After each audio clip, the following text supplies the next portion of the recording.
remember coming to Christmas.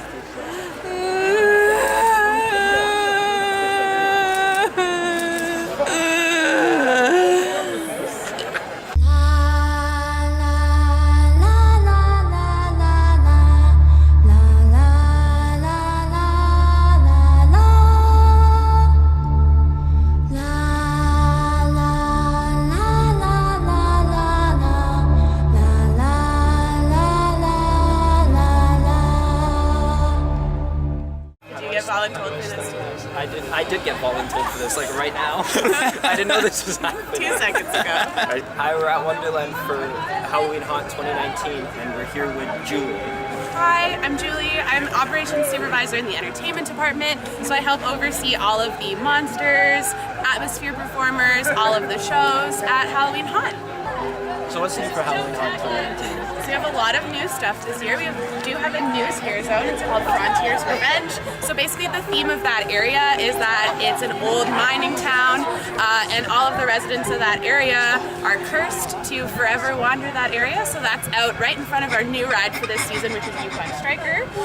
So you'll see some cowboys and some saloon folk and all sorts of different townspeople there. We also have a ton of new live shows and entertainment for this season. So we have a toxic party zone along with our LED dance and laser show called Radioactive. So that show and area is out in Action Zone on the path from Yukon Striker to Behemoth. So it's an LED light and laser area with a DJ in that area that guests can kind of go through with live music.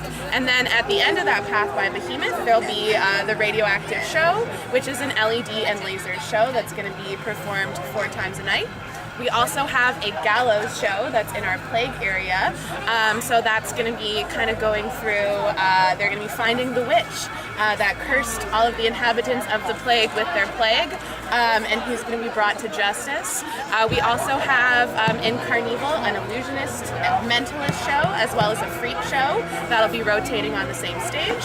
And we have a couple new different roaming performances that people can see if they can catch throughout the parks.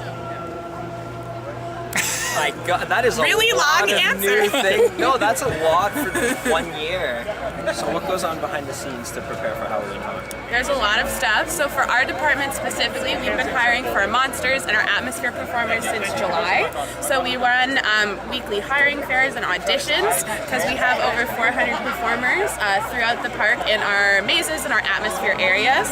We also audition, and we've been rehearsing all the new shows I mentioned for about a 2-week period.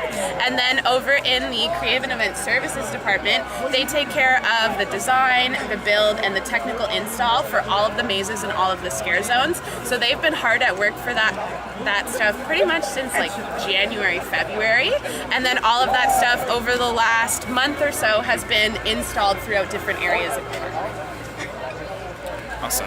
Squeezing a pig and looking at me very... I'm walking this one here. That's hilarious. Craig is already scared and you're not even in the haunted house. He squeaked a pig at me. All right, back to the interview. I don't know how to feel about that. So what's your personal favorite in terms of haunted houses or scare zones? So of course I obviously like all of them, but if I had to pick a favorite, I would say for scare zones, I'm a really big fan of Wicked Hollow. That was our new scare zone with fairies and gnomes last year out by the mountain, and it actually was our scare zone of the year, which I helped vote for, so clearly I liked it a lot. And then in terms of mazes, I would say it's probably a tie between 2. I really love Spirit Manor. That's one that's definitely been a guest favorite and a staff favorite for a number of years. It's really cool in terms of theming and technical elements, and I also really enjoy the Crypt, which was new last year. There's some really neat technical elements as well, and some really cool costumes that we have in there that I really enjoy. So what's your advice to people that have never been to Halloween Haunt before? My advice for people who've never been to Halloween Haunt, I would definitely say go on the website and take a look at the park map and what the attractions are, and see what you're really interested in going, so you can make sure that you get to those ones and kind of plan out what shows are near what mazes, so you can kind of plan your little route. But I would definitely say a lot of people tend to start at the front of the park at the start of the night. So if you go to the back of the park, nobody's typically there right off the top as much, and then you can kind of work your way forward, and you'll be working the opposite way that a lot of people would tend to go. We're doing this. Awesome. Thanks so much, Julie. My pleasure.